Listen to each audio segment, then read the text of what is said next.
Le Québec du 20e siècle a été marqué par la lutte du droit des femmes. Des pionnières ont pris part activement à la cause féministe, tandis que d'autres ont exercé une influence à travers la vie religieuse, leurs écrits, l'éducation, les arts, les soins et la spiritualité. Alors, ces différents parcours rappellent que l'engagement des femmes ne se limite pas aux actions publiques ou institutionnelles.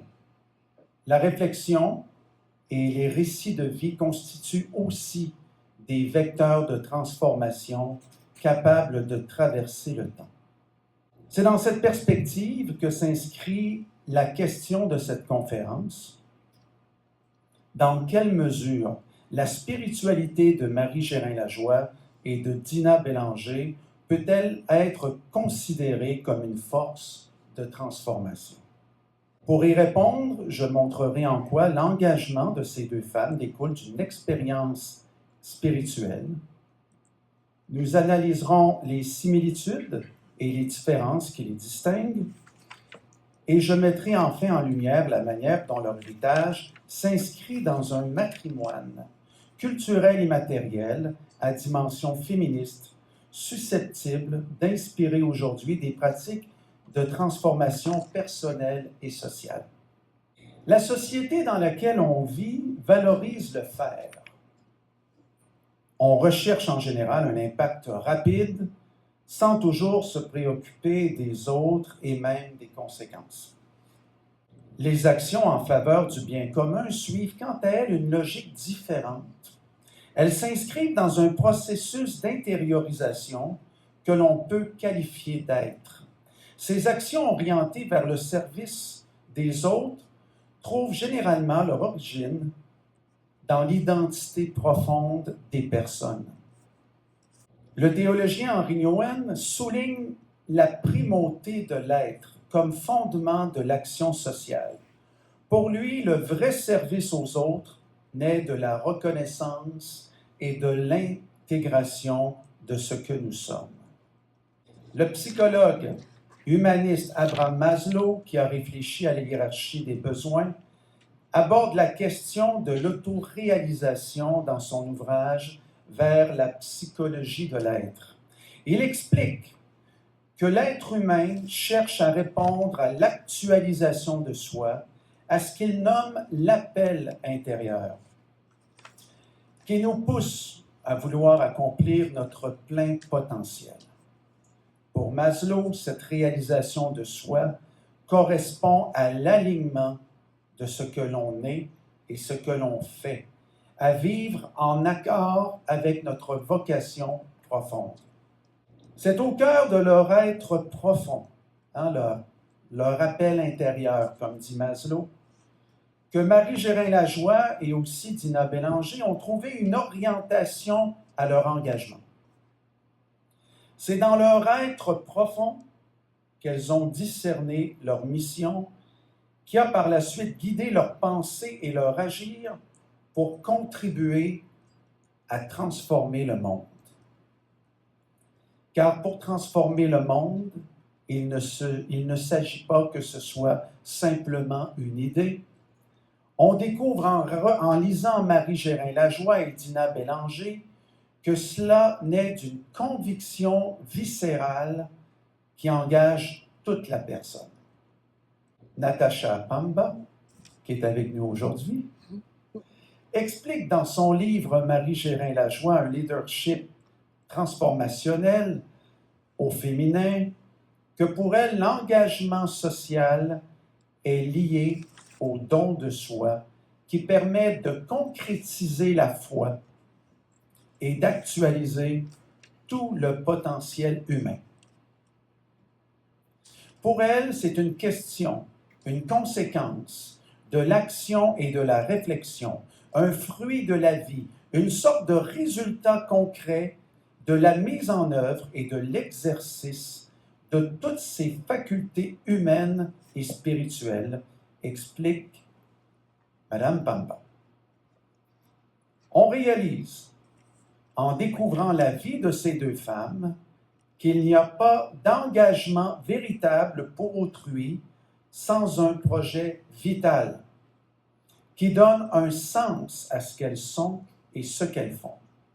Dina Bélanger écrit « Je voudrais consumer la terre dans l'amour pour la plus grande gloire de Dieu. » Son désir d'agir s'enracine dans un élan vital, une force intérieure qui oriente toute son existence vers le don de soi et la générosité. C'est ce que Maslow appelle l'expérience transpersonnelle, c'est-à-dire l'expérience humaine au-delà du moi ordinaire.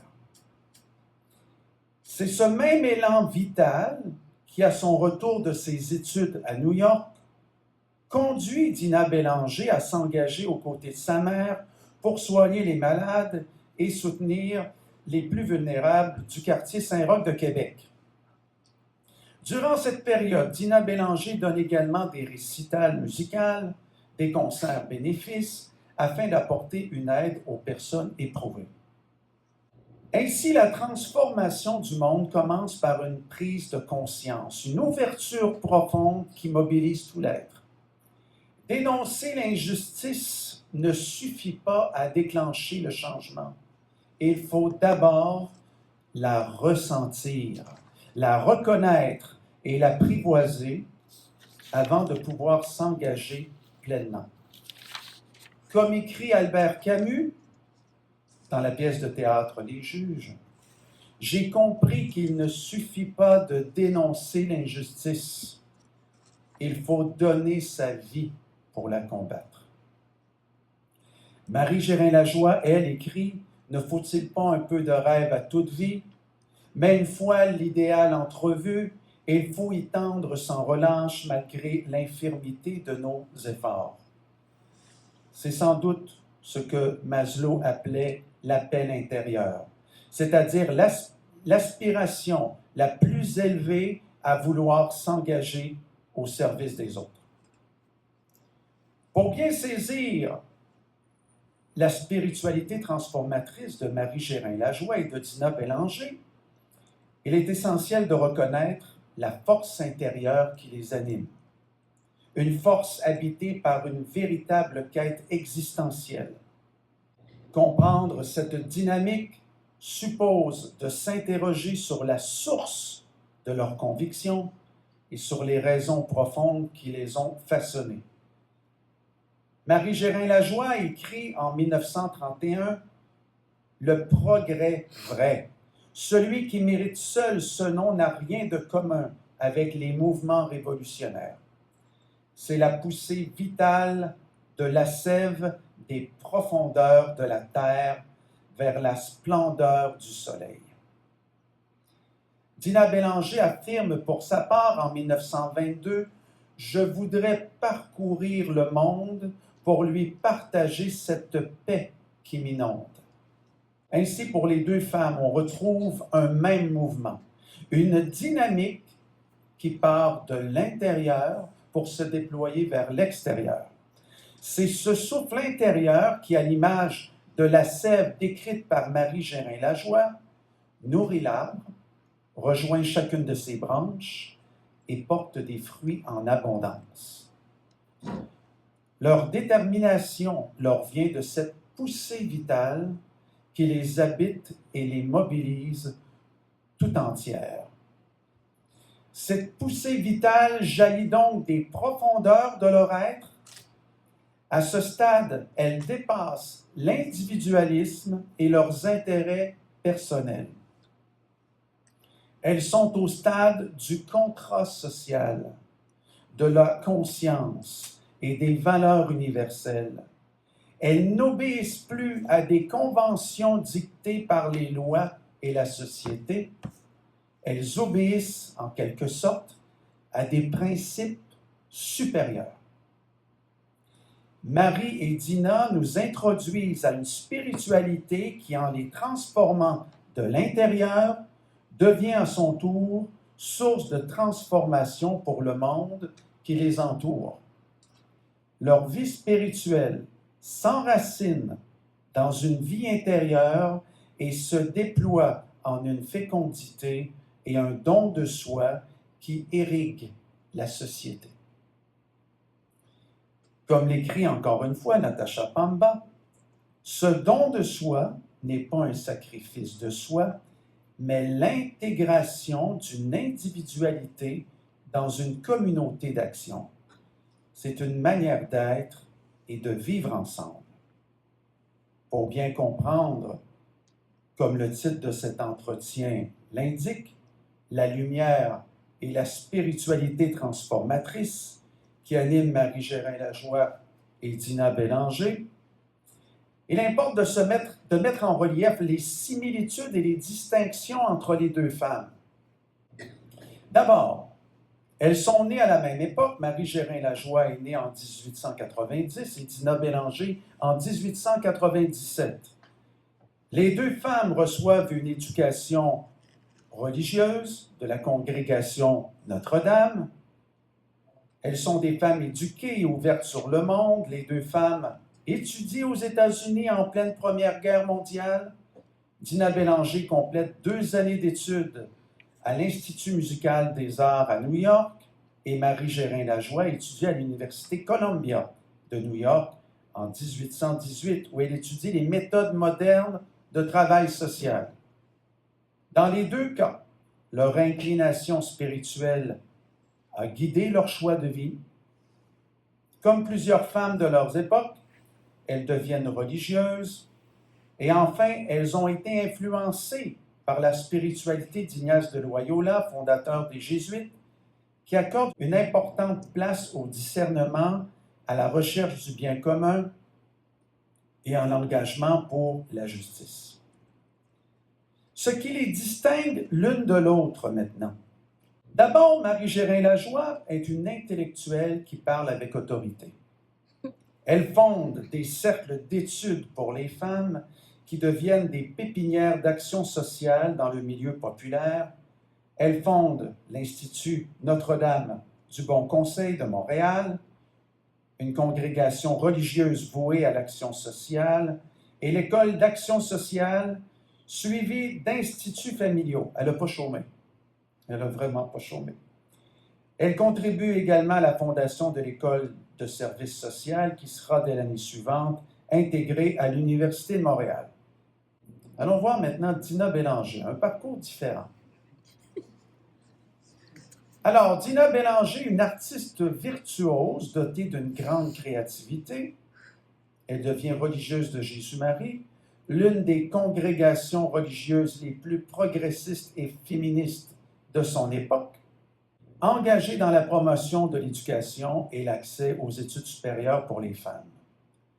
Atteinte de la tuberculose à l'âge de 26 ans, elle rédige ses mémoires et décède à l'âge de 32 ans en 1929.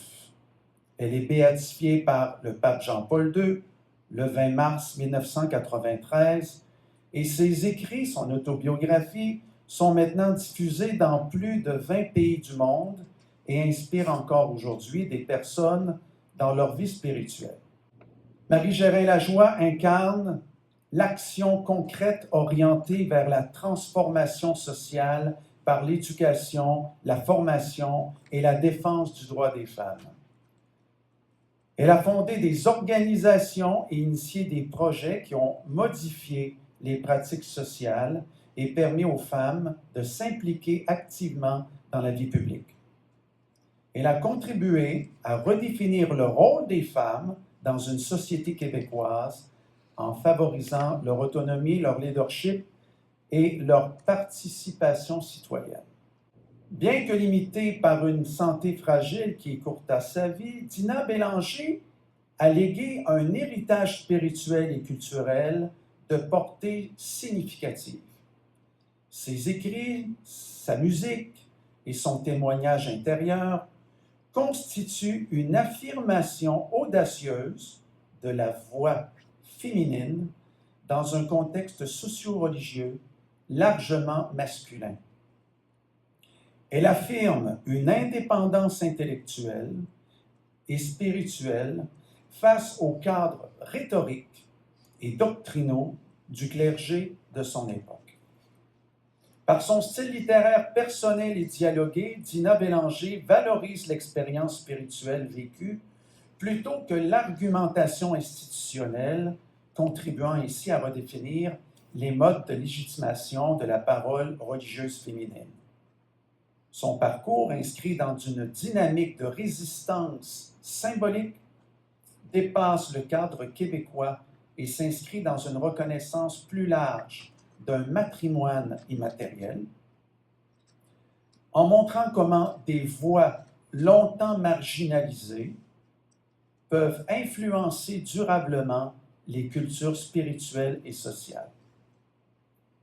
En conclusion, Marie Gérin-Lajoie et Dina Bélanger montrent que le changement véritable commence par une transformation intérieure.